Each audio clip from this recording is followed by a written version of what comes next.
नमस्कार। चक्रा diet clinic में एक बार फिर से आप लोगों का स्वागत है। आज हम लोग बात करेंगे जिंक के बारे में कि जिंक होता क्या है, हमें इसको अपनी बॉडी में ज़रूरत क्या है और इसके सोर्सेज क्या है, किसके हम लोगों को जिंक मिल सकता है। जिंक एक मिनरल होता है जो हमारी बॉडी के अंदर जो डीएनए पाया जाता है उसको बनाने में हेल्प करता है और डीएनए को बताता है कि कैसे उसको बॉडी में काम करना है।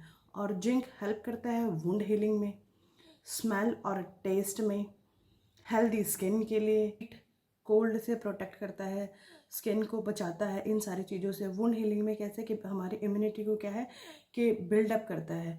बिल्डअप करने से इन्फेक्शन के जो चांसेस होते हैं वो थोड़े कम हो जाते हैं। How much do we need कि कितना जिंक हमें चाहिए। An adult needs 11 milligram in a day. If adult women is it requires 8 milligram in a day. If you are pregnant, that it's around 12 milligram in a day. Children needs 2 to 11 milligrams according to their age and their gender.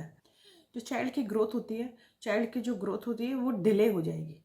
Puberty जो होती है children के अंदर तो वो भी delay हो जाती है।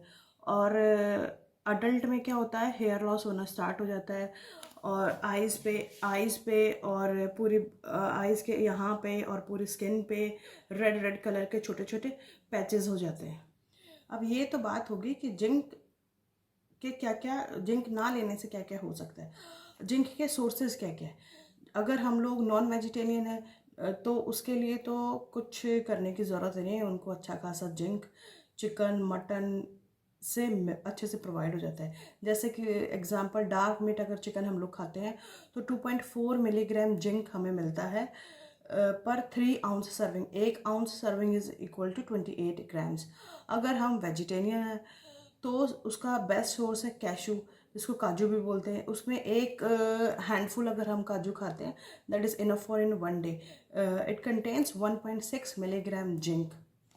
Next is pumpkin seed. Pumpkin seed is good source of zinc, but it also help to reduce inflammation. It contains an anti-inflammatory property. ये बॉडी के अंदर जो इन्फ्लामेशन है उसको रिड्यूस करता है और क्रॉनिक डिजीज़ से भी हम लोगों को प्रोटेक्ट करता है। जैसे हार्ट डिजीज़ होगी, कैंसर डिजीज़ होगी, चिकपी होगी, शीसम सीड होगी, सनफ्लावर सीड होगा। सनफ्लावर में 1 टेबल टीस्पून अगर हम लोग सनफ्लावर सीड कंज्यूम करते हैं, it contains 0.5 milligram of zinc.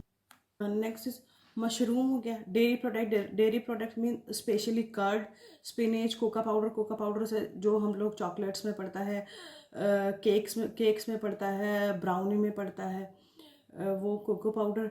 Almond हो गया, आलमंड में तो सब होता है, zinc, calcium, phosphorus, magnesium, potassiums. Walnut और मोटा अनाज जिसको बोलते हैं बाजरा, जवार, रागी। दाल में स्पेशली मूंग दाल। फ्रूट्स में pomegranate it contains 0.4 milligram per 100 gram of zinc. Guava. अब ये तो सोर्सेज की बात होगी। अब हमें कैसा पता चलेगा कि हमारी बॉडी में जिंक ज़्यादा हो गया। एक दिन में हम लोग we should not take more than 40 milligram in a day. अगर वो ज़्यादा हो जाता है तो हमारी बॉडी के अंदर क्या क्या साइन एंड सिम्टम हो सकता है। हम लोगों को डायरिया हो जाएगा, स्टमक एक होगा, हेडेक होगा, नोशिया हो जाएगा।